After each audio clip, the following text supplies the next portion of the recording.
തെറ്റുകൾക്കെതിരെ പ്രതിഷേധ സ്വരമുയർത്തുന്ന മൈഥിലി സിനിമയിൽ പലപ്പോഴും തന്റെ നാവിനെ നിയന്ത്രിക്കാൻ ശ്രമിച്ചിരുന്നു. ഉം. ആണോ? ഉം. എപ്പോഴും എല്ലാത്തിനും എഗെയിൻസ്റ്റ് തനിക്ക് ഇഷ്ടമല്ലാത്ത കാര്യങ്ങൾ എപ്പോഴും പറയാൻ അവിടെ സ്മാർട്ടായിട്ട് ആരെയും. ഞാൻ 2011-12 കാലഘട്ടങ്ങളിലൊക്കെ പലതും വിളിച്ചു പറഞ്ഞിട്ടുണ്ട്. ഓക്കെ. അപ്പോഴൊന്നും ആരും മൈൻഡ് ചെയ്തിട്ടില്ല. ആ. ഇപ്പൊ എല്ലാരും അങ്ങ് ഭയങ്കര മറ്റേ ഇതൊക്കെ പറയുന്നുണ്ട്. ഇതൊക്കെ എന്താന്ന് പോലെ ഇപ്പൊ ഞാൻ അതുകൊണ്ടാണ് ഞാൻ സൈലന്റ് ആയിട്ടിരിക്കുന്നത്. Okay, I got you. Okay. അപ്പൊ അന്ന് ഇപ്പൊ ഈ പറഞ്ഞ പോലെ തന്നെ പക്ഷെ സിനിമ റിലേറ്റഡ് ആയിട്ടുള്ള കാര്യങ്ങളൊക്കെ ചിലതൊക്കെ പറയാൻ എവിടെയെങ്കിലും മടിച്ചിരുന്നോ? ഇല്ല. സിനിമ റിലേറ്റഡ് ആയിട്ടുള്ള കാര്യങ്ങള് അങ്ങനെ പറയാനൊന്നും മടിച്ചിട്ടൊന്നുമില്ല. പക്ഷെ ഞാൻ പറയേണ്ട സമയത്ത് പറഞ്ഞിട്ടുണ്ട്. പക്ഷെ അന്ന് ആരും അത് വില കൊടുക്കുക അതിന് ആരും ശ്രദ്ധിക്കുക പോലും ചെയ്തിട്ടില്ല. അത് എന്തുകൊണ്ടായിരിക്കും മൈഥിലി ചിന്തിച്ചിട്ടുണ്ടോ? എനിക്കറിയില്ല. ആണോ? ഒരിക്കൽ പോലും. കാരണം മൈഥിലി ഇതുപോലെ ഓപ്പൺ അപ്പ് ആയിട്ട് സംസാരിക്കുന്ന ഒരാളായിട്ട് ഞാൻ അങ്ങനെ ആയിരുന്നു. അതാ പക്ഷെ പറഞ്ഞെ. എന്റെ ശബ്ദം അടച്ചില്ലേ? അതെ, അടപ്പിച്ചില്ലേ? അടപ്പിച്ചു. അതും അടപ്പിച്ചത് ഈ മാധ്യമങ്ങളാണ്. അതെ അല്ലേ? അതെ. അതായത് ഒരു പെൺകുട്ടി, എത്ര വയസ്സുള്ള ഒരു പെൺകുട്ടിയാണ് ഇത്രയും സഫർ ചെയ്യുന്നത്?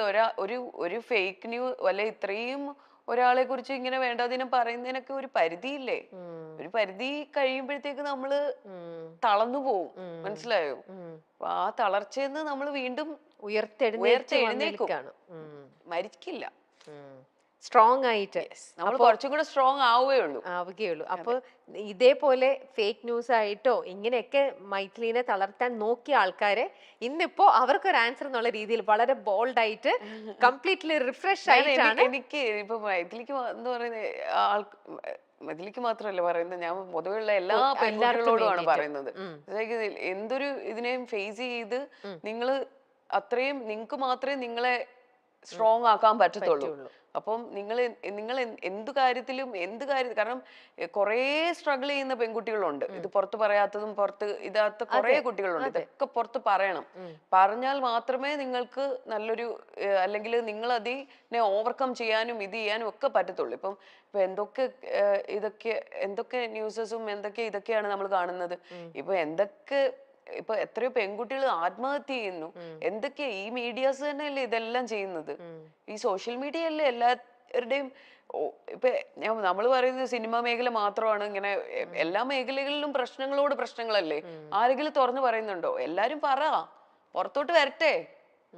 അതെ, എല്ലാ മേഖലകളിലും ഉള്ളവര് പറയണം. അതായത് സിനിമ മേഖല എന്ന് പറയുമ്പോ ഓക്കെ, സിനിമ കുറച്ചും കൂടെ ഒരു കളർഫുൾ ഒരു സാധനമാണ്, ഗ്ലാമർ ലോകമാണ്. അപ്പൊ സിനിമയിൽ മാത്രമാണോ?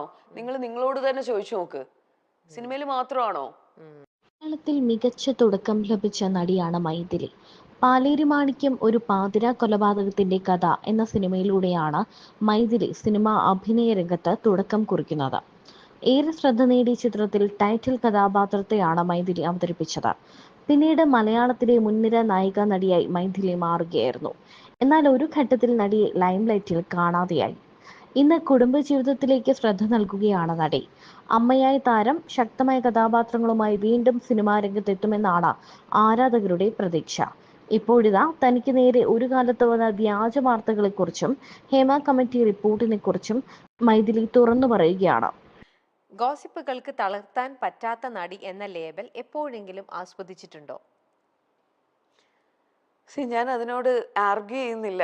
I M enough, I'm done enough.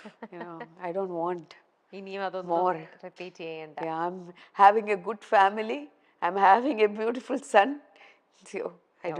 It's enough for me. Okay. വിവാഹ വാർത്തകൾ വളച്ചൊടിച്ചവരോട് ഇന്നും ദേഷ്യം മനസ്സിൽ കാത്തു സൂക്ഷിക്കുന്നു.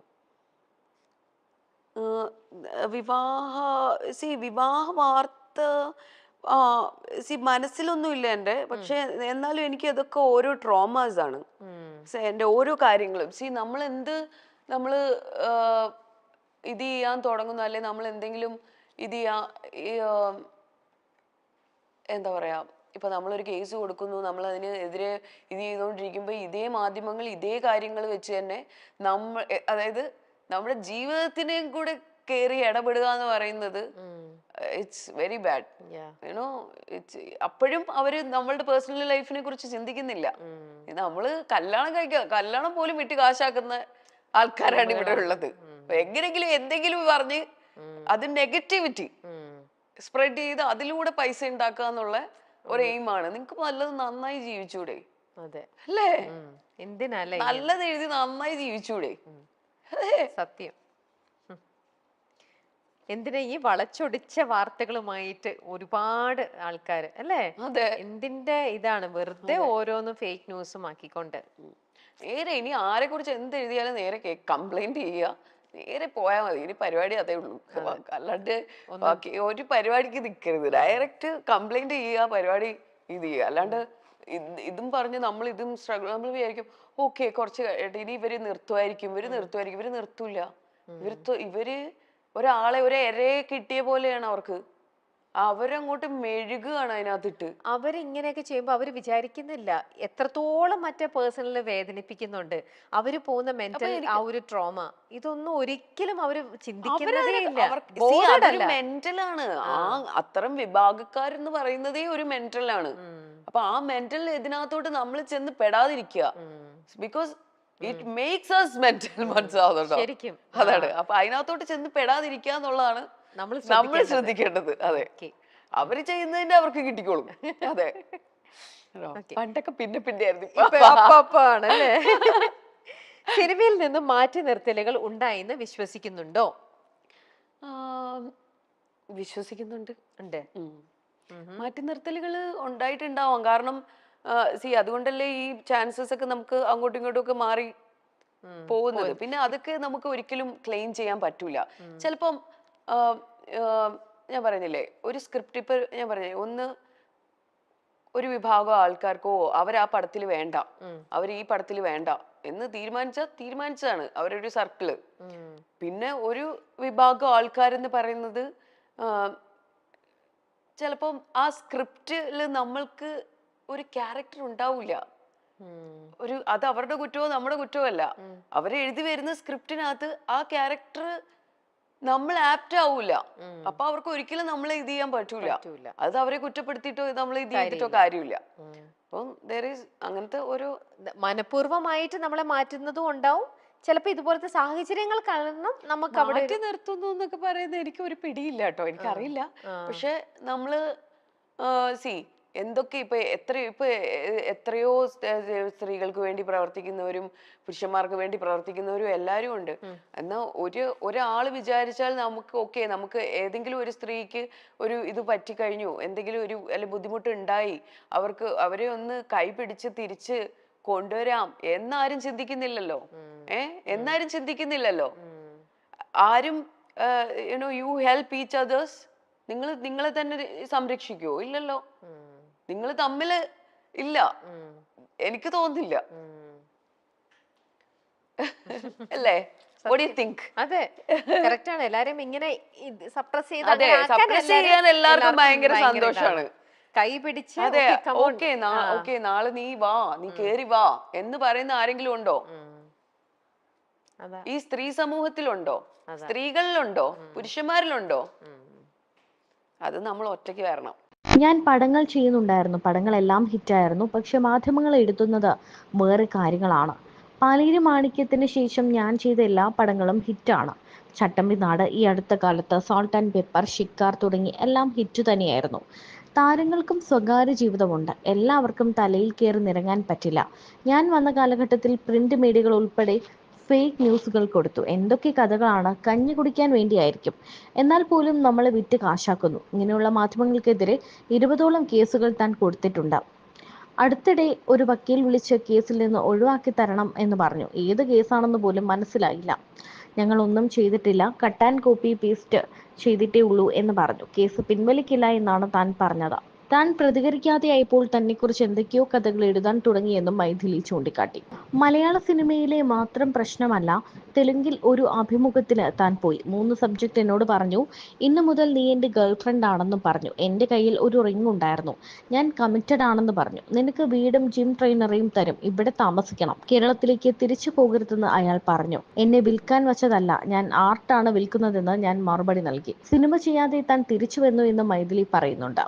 എന്തിനാണ് ഇങ്ങനെ ഫേക്ക് ന്യൂസുകൾ കൊടുക്കുന്നത്? നല്ല കാര്യം ചെയ്ത് നന്നായി ജീവിച്ചുകൂടെ എന്നാണ് മൈഥിലി ചോദിക്കുന്നത്. എല്ലാവരും എന്തിനാണ് നമ്മുടെ കല്യാണം പോലും വിറ്റ് കാശാക്കുന്നു, നമ്മളെ വിൽക്കുന്നു? എന്തിനാണ് ഇങ്ങനെ ചെയ്യുന്നത്? ഇവർക്കൊന്നും വേറൊരു പണിയില്ലേ? നിങ്ങൾക്ക് ജോലി ചെയ്ത് ജീവിച്ചുകൂടെ എന്നൊക്കെ മൈഥിലി ശക്തമായി തന്നെ ചോദിക്കുന്നതും വീഡിയോയിൽ കാണാം. ഇന്ത്യയിലെ ഒരു ഫേമസ് അവാർഡ് ഷോയ്ക്ക് അപ്പോൾ ഞാൻ ആ സമയത്ത് പ്രഗ്നൻ്റ് ആണ്. അപ്പം അതിന് മുന്നിലത്തെ ഫസ്റ്റ് ഡേ എന്തോ എവിടെയാ ക്രൗണിലോ എന്തോ അതിൻ്റെ ഒരു ഇതുണ്ട്. അപ്പം അതിന് വരുവാണെന്നുണ്ടെങ്കിൽ ബാക്കി പിറ്റേന്ന് മറ്റേ ഇത് വരിക. അപ്പം ഞാൻ പറഞ്ഞു ഞാൻ എന്തായാലും ക്രൗണിൽ വരാൻ പറ്റൂല, ഞാൻ ഡയറക്റ്റ് അവാർഡിന് വന്നോളാം എന്ന് പറഞ്ഞു. അത് കഴിഞ്ഞിട്ട് പുള്ളി എന്നെ വിളിച്ചില്ല. അപ്പം ഞാൻ ചോദിച്ചു, അപ്പം ഇതൊക്കെ കഴിഞ്ഞിട്ട് പുള്ളി എന്നെ വിളിച്ചു. അപ്പം ഞാൻ ചോദിച്ചു, നിങ്ങൾ എന്തിനാണ് എന്നെ വിളിക്കുന്നത്? അപ്പോൾ പറഞ്ഞു ഇതുപോലെ അത് ഞാൻ പറഞ്ഞു നിങ്ങൾ ഇവിടുന്ന് ഞാൻ കണ്ടു, ഞാൻ ആർട്ടിസ്റ്റിനെയൊക്കെ ഇവിടുന്ന് കണ്ടു, ഇവിടെ അപ്പോൾ എൻ്റെ അടുത്ത് പുള്ളി പറഞ്ഞ ഒരു ഡയലോഗുണ്ട്. പുള്ളി പറഞ്ഞത് സോഷ്യൽ മീഡിയയിൽ ഇത്ര ഫോളോവേഴ്സ് ഉള്ളവരെയാണ് അവിടുന്ന് അവാർഡ്സിന് വിളിക്കുന്നതെന്ന്. അപ്പം ഞാൻ ചോദിച്ചു അതെയോ, ഓക്കെ. ഞാൻ പറഞ്ഞു നാണോ ഇല്ലല്ലോ തനിക്ക്, ഇത് പറയാനുള്ള നാണോ ഉണ്ടോ? ഒന്ന് ആലോചിച്ച് നോക്ക്. സോഷ്യൽ മീഡിയയിൽ ഞാൻ ഇവിടെ 1-2 മൂവി ചെയ്തിട്ടുള്ള കുട്ടികളാണ് ഇതിൽ പോയിട്ട് ഇതിലപ്പോൾ ഇത്രയോ കാലിബറുള്ള എത്രയോ ടാലൻറ്റഡ് ആയിട്ടുള്ള ആർട്ടിസ്റ്റുകളുണ്ട്. അപ്പം ആ സോഷ്യൽ മീഡിയയിൽ എത്ര ഫോളോവേഴ്സ് അനുസരിച്ചിട്ടാണ് ഇവിടെ ചാൻസസ് എന്നിപ്പോൾ. അതായത് അതനുസരിച്ചിട്ടാണ് ഓരോരുത്തർക്ക് ചാൻസസ് വരുന്നതെന്ന്. ഹിന്ദിയിലും തമിഴിലും മലയാളത്തിലും എത്ര ഫോളോവേഴ്സ് ഉണ്ടോ അതിനനുസരിച്ചിട്ടാണ് ചാൻസസ് വരുന്നതെന്ന്. ഞാൻ എന്ത് മണ്ടത്തരമാണ് ഇയാൾ ഈ പറയുന്നത്? ഇല്ലേ, നിങ്ങൾക്ക് തോന്നുന്നില്ലേ? നിങ്ങൾക്ക് കേട്ടിട്ട് എന്താ തോന്നുന്നത്? ഞാൻ അനുഭവിച്ചൊരു കാര്യമാണ്. ഒരു അവാർഡ് നൈറ്റിന് എന്താ ഇത് ചെയ്താത്തേന്ന് ചോദിച്ചതിനുള്ള മറുപടിയാണ്. നിങ്ങൾ പിന്നെന്താ എന്നെ വിളിക്കാഞ്ഞത്? നിങ്ങൾ വിളിച്ചില്ലല്ലോ, നിങ്ങൾ ഇതിന് വിളിച്ചിട്ട് ഇത് ചെയ്യാന്നല്ലേ പറഞ്ഞത് എന്ന് ചോദിച്ചപ്പോൾ പറഞ്ഞു അത് മറ്റേ ഇതാ കാര്യമെന്ന്. ഞാൻ മേലെ എന്നെ വിളിച്ചു പോയത് പറഞ്ഞു ഒരു കാര്യത്തിനും.